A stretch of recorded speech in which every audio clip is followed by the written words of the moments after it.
Of all the monarchies to ever rule England, there is one whose name has come to be defined as the worst and the strongest era of the English Empire.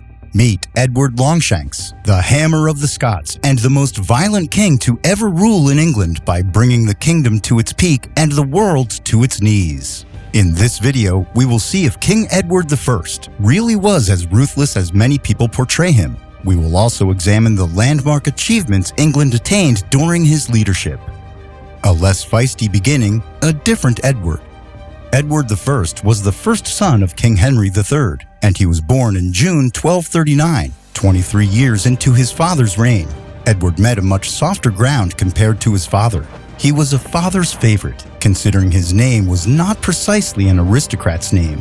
The name was born out of Henry's infatuation with the Saxon King Edward the Confessor. None of what we know about Edward could be traced to that young boy whose cry was first heard in the cold halls of the Palace of West Winchester. Edward I was definitely no Longshanks, considering he was a pretty sickly and timid boy whose poor health was a cause for concern in the royal court.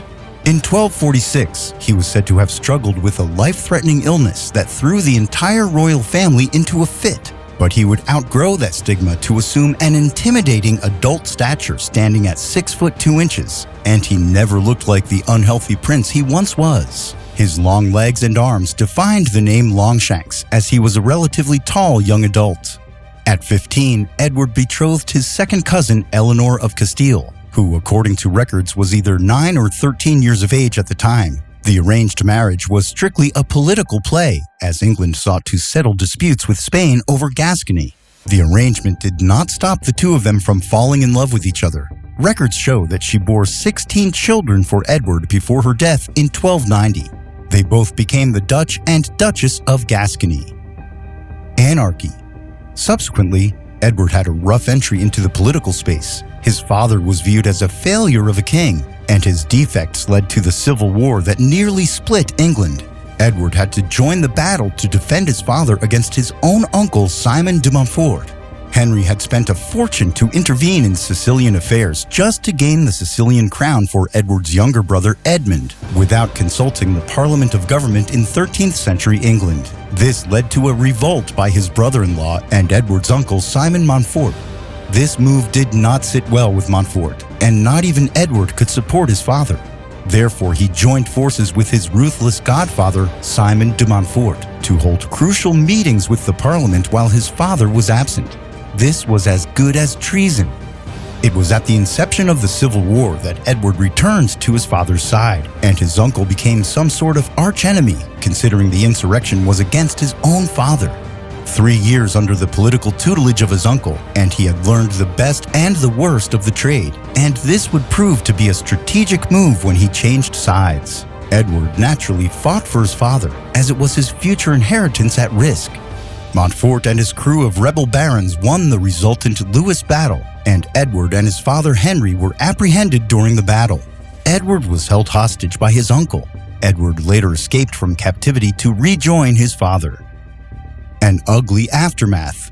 Edward led the Battle of Evesham in 1265, and the full force of the royal army overwhelmed the rebel barons.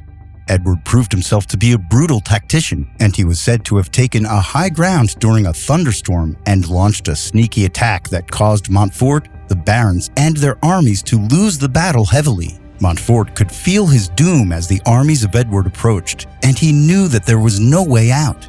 They probably hoped to surrender, but Edward ignored the tradition of honor, which required taking prisoners for ransom after the battle. He opted to wipe them all out. He killed Montfort's son and his cousin right before his uncle to make a statement and put Montfort on the sword.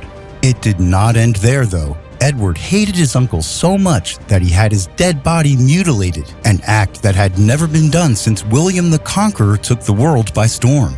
Noble bloodletting, they called it. In return, his uncle's children brutally slaughtered Edward's childhood friend, Henry of Almaine. Edward, the Holy Warrior. He took up the Crusaders' cross and journeyed into the Middle East to conquer the Holy Land. Even his worst enemies, who had always fought against him and his father, fought in the Holy Wars. The Holy War expedition was financed by Edward's new tax, and no one could argue as he stated he needed the money to fight God's war.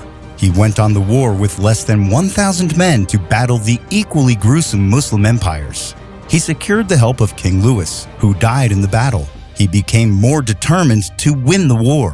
And to a great extent, he made it to the Holy Land in 1271. He defended the Christian stronghold of Acre and went on a few raids to retake Jerusalem from the large Muslim armies. But he ultimately failed. He arrived in Jerusalem to meet with the emirs, but instead they sent an assassin who attempted to slay him with a dagger. This might be familiar to you. The assassin was a member of the Order of Assassins, the kind that was depicted in the Assassin's Creed video game series. He got cut with a poisoned dagger. Hail the King of England! His expedition to the Holy War coincided with his father's passing. Considering his pedigree, he was the clear favorite to become the king, and he was installed as king even while he was away at war, only to come back to be crowned years later. The terror on the battlefield became a horror on the throne. He was terrifying. He taxed every vassal, and on one occasion, due to fear, a representative of a vassal state was said to have dropped dead on sighting Edward when he wanted to confront the king about high taxes. His most prominent appellation is still the Hammer of Scots.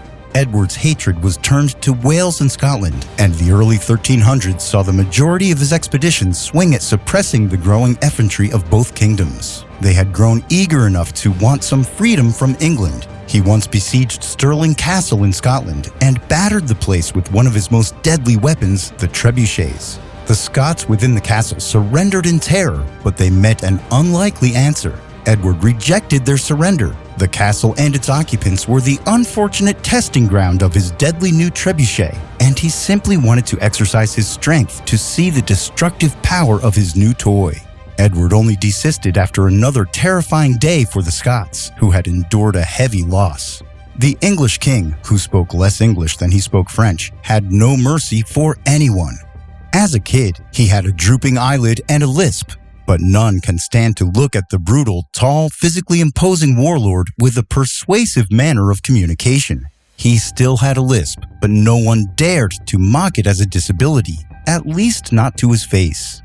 His father's peaceful negotiations never worked, so he saw no need to approach matters amicably. After all, he never wanted another civil war and never feared taking sides the moment he was old enough to participate in politics, including getting into friction with his father. The hammer crushes the Braveheart.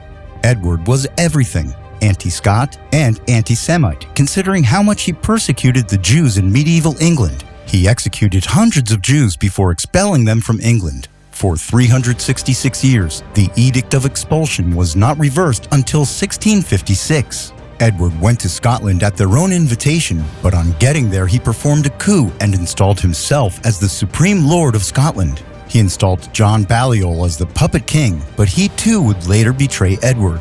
He crushed the Scottish resistance at the fated Battle of Dunbar and exiled John Balliol, stealing an artifact from Scotland that was returned only 700 years later in 1996. William Braveheart Wallace's victory at Stirling Bridge in 1297 hurt Edward, but not as much as the raid they conducted on northern England.